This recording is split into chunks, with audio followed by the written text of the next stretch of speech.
Lauri Markkanen continues to grow, improve, and impress. We discuss next on Locked On Jazz. You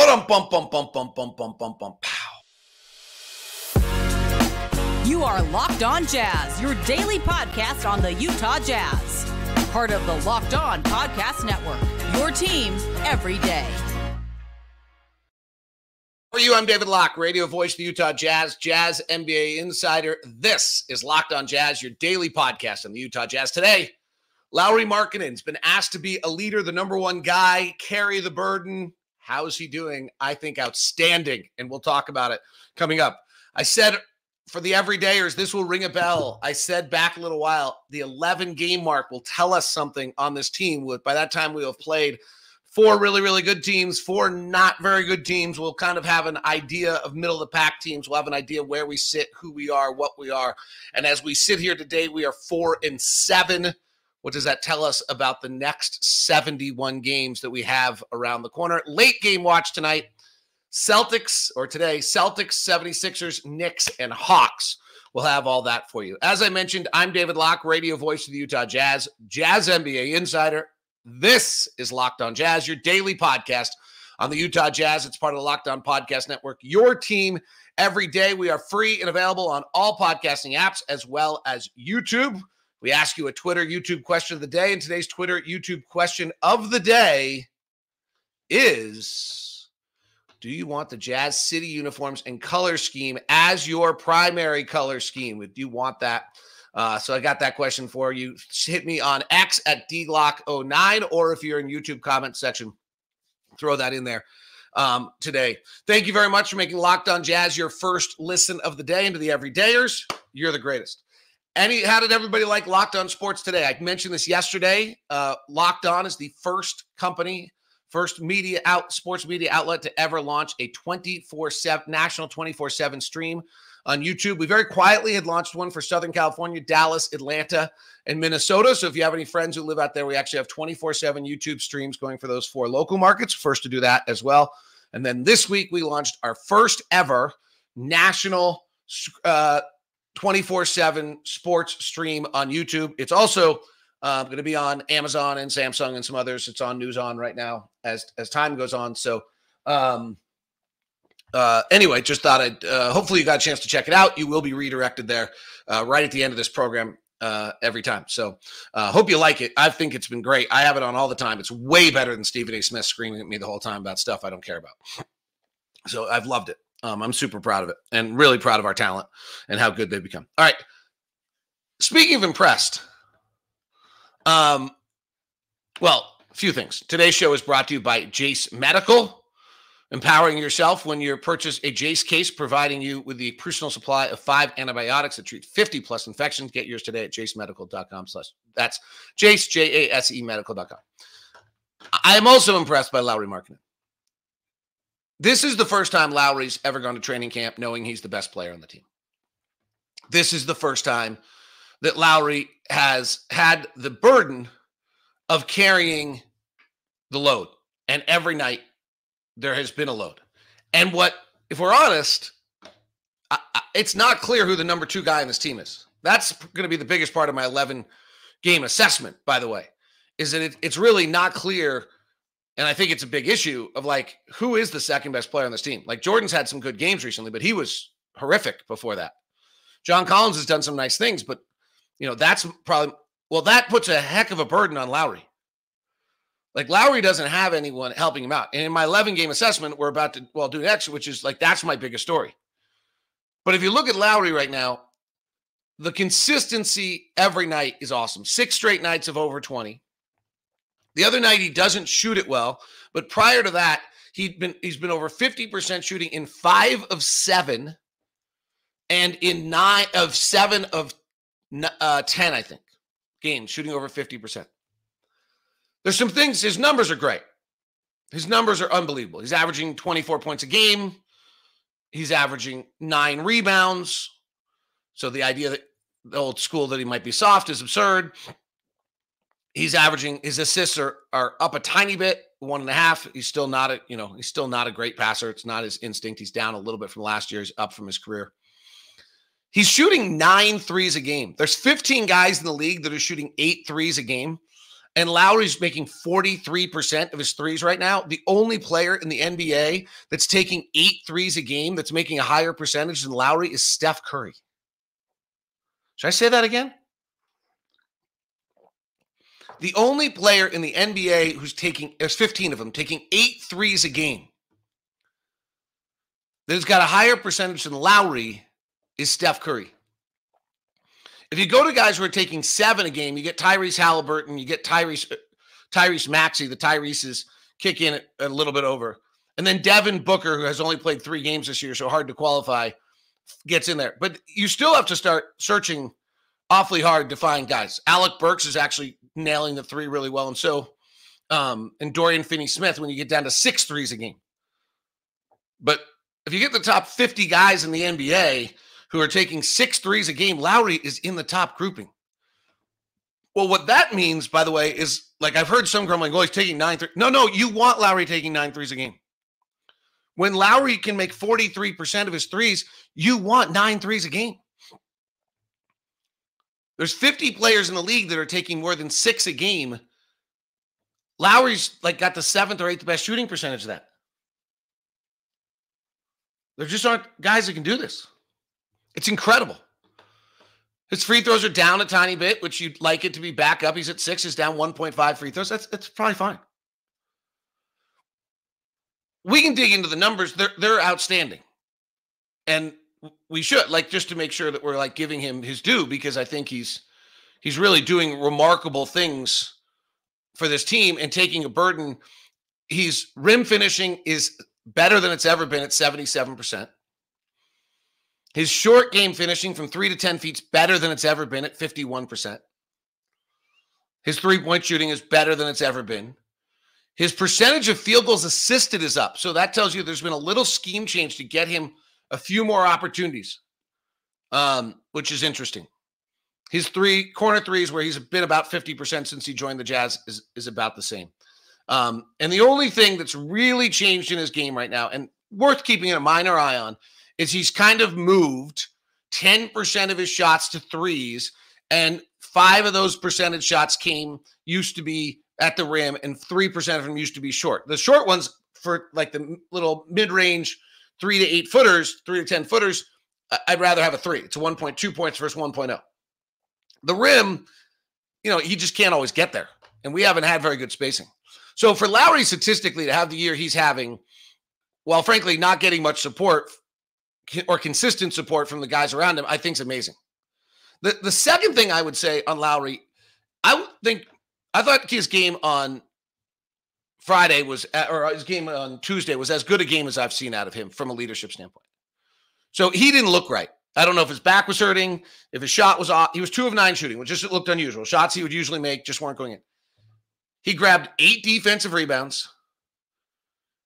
He battled defensively all night. He's having to play center right now, which could wear him out a little bit.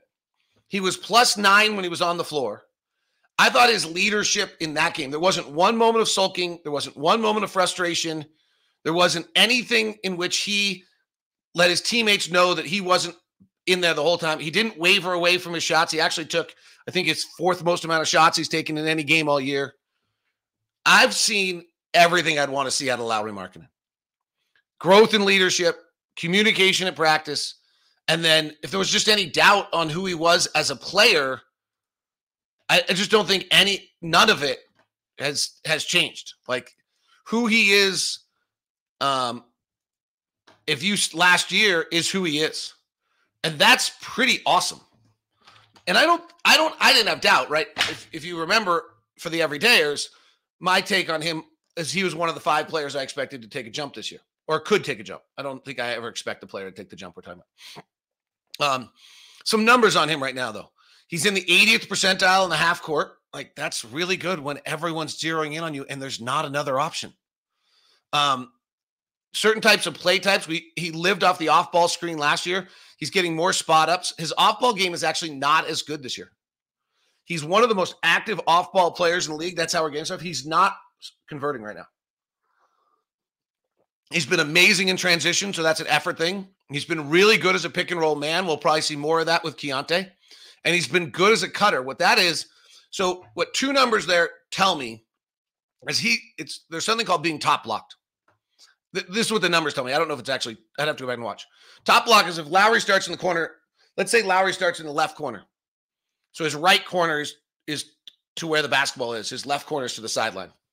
People are jumping on his right shoulder and forcing him to not be able to come off those off-ball screens, forcing him to make cuts and do other things. I think that's probably where the scouting report's really most evident on Lauri right now, is that part of the game's not available to him. Because that's where he was absolutely outstanding last year. In the 22-23 season, his off-ball game was about as good as you can get. And the fact that it's not as good this year leads me to kind of say, like last year, he was in the 80th percentile in off-ball screens. That leads me to think that that's where teams have taken him out, because that's our primary offense and what we're doing. And and what we're seeing is he's adapting to it. Super impressive, wildly impressive on everything involving Lauri Markkanen. All right, 11 games into the season, I said we'd have a really good view of who the Utah Jazz are. So let's have an honest assessment. 2-0 in-season play is awfully fun, but where do we sit 11 games into the season right now for the Utah Jazz? Today's show is brought to you by Intercap Lending. Intercap Lending is a Utah-based, but not Utah-only, lending company that does absolutely amazing work in customer service. Now, right now is if you're in a position where, like I'm going to be here shortly, where you have to do some lending and borrowing and use a lender, you really need someone like Steve Carter, who's our own personal loan officer, to walk you through the process, help you out, and get it done. Steve Carter, first of all, gives you just amazing knowledge. That would be the first thing that I would say about Steve Carter that I'm so appreciative of, is the information well communicated. Then the timeliness, the customer service, he's just on it. He's truly the best customer service I've ever seen. And we've sent so many people in our company to him and so many people around. And that's why I want to send you to Steve Carter as well. So if you need a loan right now and you're in the lending world and borrowing, Steve Carter's your guy, Intercap Lending. His number's 385-800-8528. Make sure you tell him you're Locked On so you can get the Locked On discount for a corporate discount. Or just email me at dlock09@gmail.com and we will take care of getting you set up with Steve Carter and giving you that one-on-one VIP treatment that you deserve. Intercap Lending, NMLS number 190465. It's Intercap Lending. Today's show is also brought to you by our good friends over at FanDuel. That's right. Get into the game and have some fun with FanDuel. Everything going on over at FanDuel right now. The most important one, though, is if you're a new customer, $150 in bonus bets with any winning $5 money line. That's $150 if your team wins. If you've been thinking about joining FanDuel, there's no better time to get on the action. The app is so easy to use. There's a wide-ranging betting options, including spreads, player props, over and under, and more. So visit FanDuel.com/locked-on. FanDuel.com/locked-on. And make sure you get your bonus bets with that first-time win. Some of the things up on the NBA board right now for you, by the way, there's a TNT games tonight. Brooklyn and Miami play. Miami's -3. And Oklahoma City is a 2-point favorite over the Draymond Greenless Golden State Warriors. In-season tournament odds. Boston is +450. Denver's +490. Milwaukee's +500. Lakers are +600. Minnesota +950. And Indiana +1,500. They have group winners you could bet as well if you want to get in on all that for some fun group winners. Group A winners, Lakers are -380. Jazz are +360. And Phoenix is +2,300 right now. So we're favored over Phoenix in that.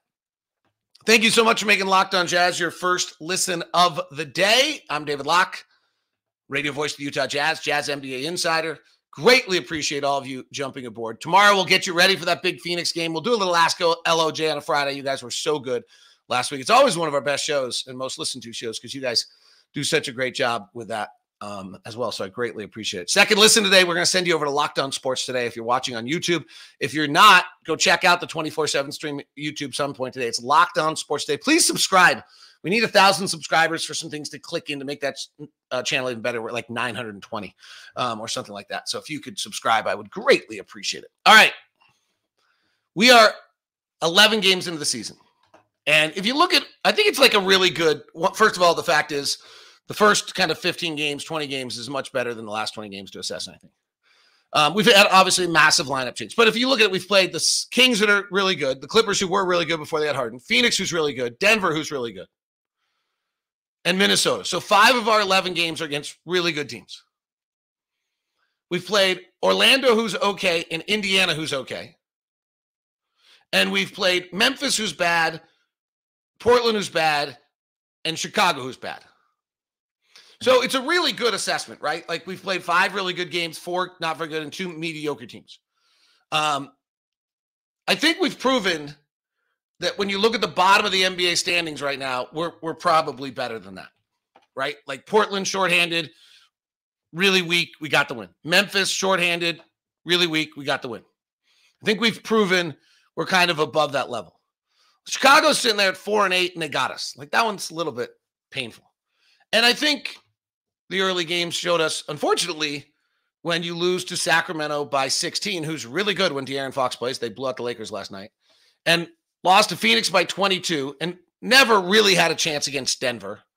And then got blown out by Minnesota. The gap between us and the top teams in the league is really big. The first thing I would say is that I actually suspect, I'm actually hoping that those kind of games in which we got waxed might be, as we've changed the lineup, that's what goes away.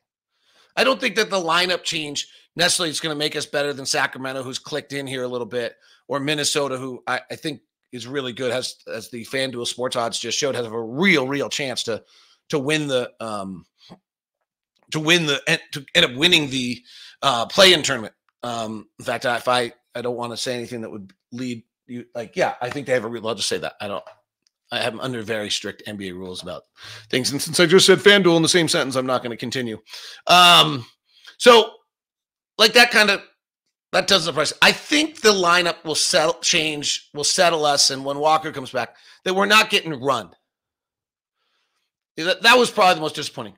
We're 18th in the league offensively. We're 26th in the league defensively. You know what's crazy about that? Is post-trade last year, we were 24th offensively and 19th defensively. We kind of swapped. What's really funny is pre-trade last year, we were the 4th best offensive team, but we were 27th defensively. And then we went to 24th. Now we're like right in the middle at 18th. And then defensively, we're kind of somewhere in the middle there as well, on the lower end of 26th. We've changed some defensive schemes, changed the way we're guarding pick and rolls, because we're last in the league guarding pick and rolls. I think you're going to see with this coaching staff and the players some improvement in that regard. The turnover rate at 18% is outrageous. The only team right now that's close is Detroit, which isn't that surprising considering Cade's in his second year and Jaden and all these guys are equally as young or younger.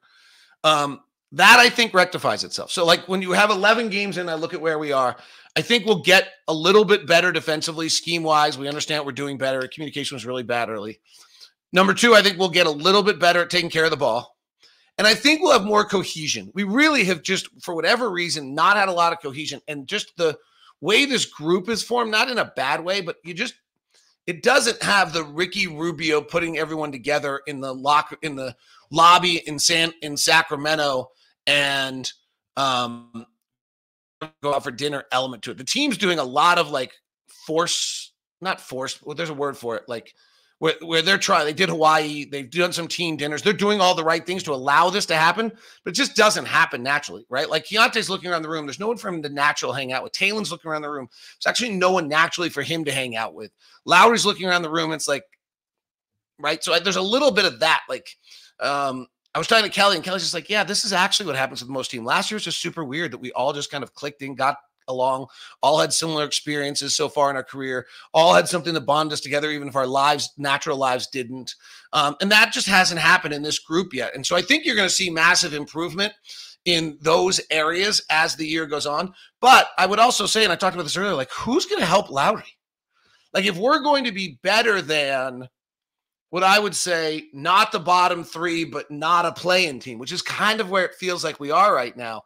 It's not, my assessment on that's not a great deal different than what it was when the year started.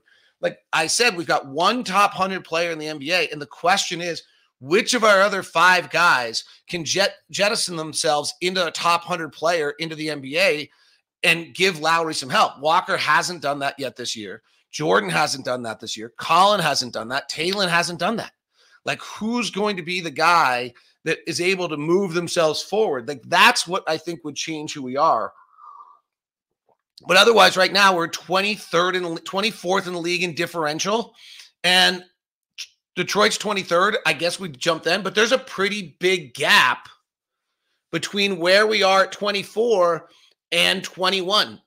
Like, we're at -6 in our differential, and the Lakers are at -2.5, and Toronto's -2.3, and Miami's at -2.2.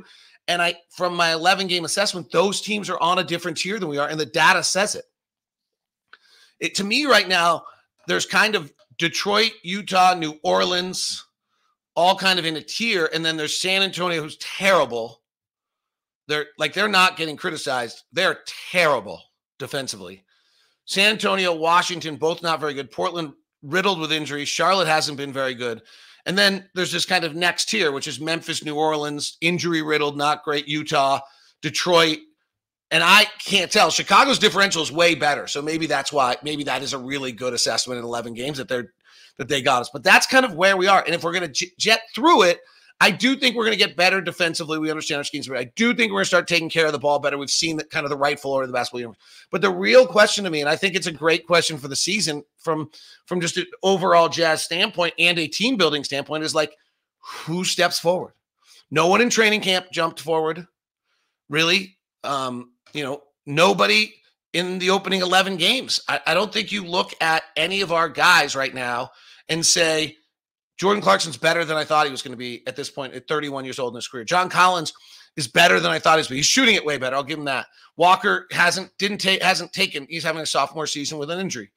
Taylor at 23, I haven't seen a jump there. Colin at 25, I haven't seen a jump there. Ochai really played pretty well as a starter here. Some things, but on the other end, like, without being too critical, he's shooting 39%. Like, right? So I think that's really a huge question for our assessment after 11 games is we now, we took the last 25 games of last year and we got this great opportunity to see Ochai take a larger role in Taylor and now fit it into a mix. Are any of them ready to take a jump and be a piece? And we haven't seen that yet. And that's what's going to be super exciting, is to find out where that goes next. And then that's where we have some growth. That's where, like, when you look at the standings, like, do we catch teams? But I'll tell you what, when I look at that differential that's going on right now, I don't know if I think it's kind of like amazing. Like the Lakers, and they haven't been great, but that's a pretty good roster that people had really high hopes on, is 21st in the league in differential. Toronto's 20th. Cleveland's 19th. Milwaukee's 18th. Miami's 17th. And then if you go to cleaning the glass, which takes out blowout time, so it's a much better assessment. Like the Lakers are 21, Toronto's 20, Miami's 19, Cleveland's 18, Milwaukee's 17. Similar. Those are really, really good teams. So for us to catch, that's what we've got to catch if we're vaulting up. And that feels like a lot. That feels like an awful lot. Okay. Let's do late game watch. What's your thoughts on that? Throw your thoughts over on YouTube. By the way, our YouTube question of the day for you today is, would you want the Purple City Edition uniform as the Jazz primary uniform and color scheme? A really cool new uniform we have, but I don't know. Purple's the Kings. Purple's the Lakers. Like, I don't know. Give me your thoughts on all of that. Be interested to hear what you have to say on that. It is Locked On Jazz, your daily podcast on the Utah Jazz. Thank you so much for tuning in today and being a everydayer. Today's show is brought to you, as I mentioned, in part by Jace Medical. You can get your Jace case today at jacemedical.com. So Jace Case, it's a Utah company kind of born out of some of the COVID and other things that we've seen happen in the world, where all of a sudden, frankly, you're just not sure what's happening, whether you can get your medicines and get what you need. And Jace gives you a chance to not get caught unprepared, to empower you to care for yourselves and your loved ones during the unexpected. Jace handles everything from online evaluation to licensed pharmacy medication delivery and ongoing consultation and care. So it's really, Jace Case provides you 5 life-saving antibiotics for emergency use.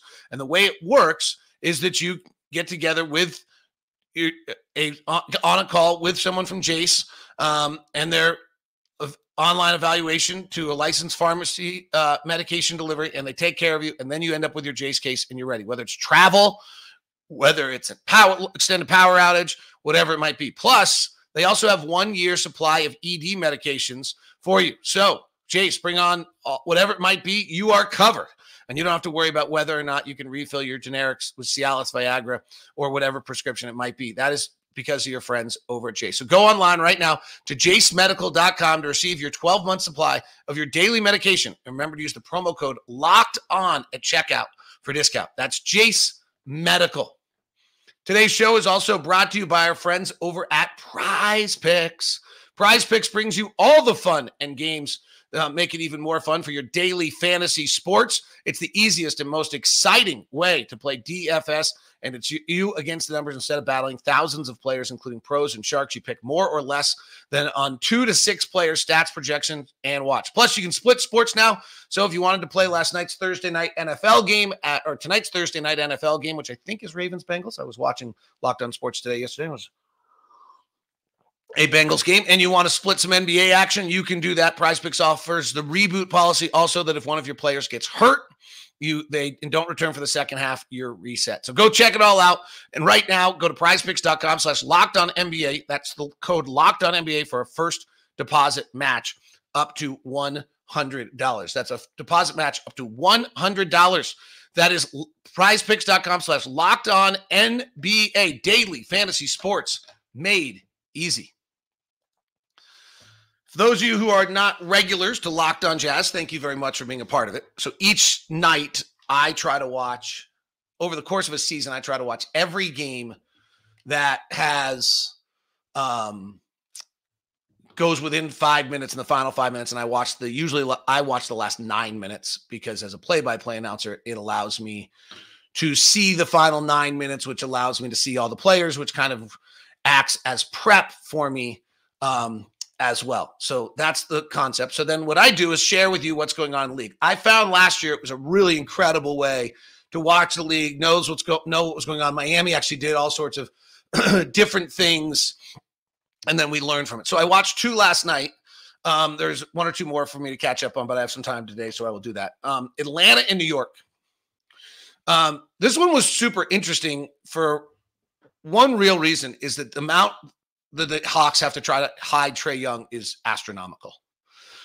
The Hawks went on an 11-0 run, took a 101-94 lead with 5:19 left. Then Jalen Johnson, who Quinn loves and plays really important minutes over Sadiq Bey, over some other players. Trae Young comes in, and Emmanuel quickly hits a 3 on Trae, then gets a 2 on Trae. Then all of a sudden, Atlanta's entire defensive scheme ends up like protecting Trae. So if they get a switch, the minute Trae's like on a switch, his head's on a swivel looking like, who's bumping me out so I don't have to guard anyone?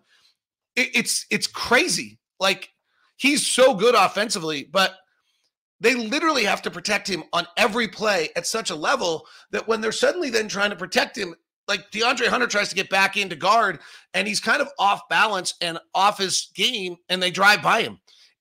Then they put Trae Young on Jason Hart, who doesn't shoot. So literally Atlanta's entire defense is about trying to protect themselves from Trae Young having to play defense. And then Trae Young allowed an offensive rebound to Jason Hart, and probably the biggest play of the game. I don't want to pick on Trae Young. He's brilliant offensively, but literally that is Atlanta's entire defense. If you watch that end of that game, that is the biggest takeaway. Atlanta was closing with Brunson quickly, Hart, Randall, and Robinson because Grimes was out. Atlanta was finishing with DeJounte, Trae, Hunter, Capella, and Okongwu kind of switched in and out, and Jalen Johnson. And then the other one I would just, on that one that's kind of was interesting, is Quinn, who's such an offensive kind of mastermind. He's not really running anything. They really and maybe this is just because they were playing New York and Jalen is small and quickly small. They really just ran, like Trae Young came off a beautiful pick and roll to score. And then DeJounte Murray just went one-on-one from the top and to get his buckets. Now, Atlanta's the 5th best offensive team in the league right now, so it's pretty hard to quibble with what they're doing, but it was just surprising to me.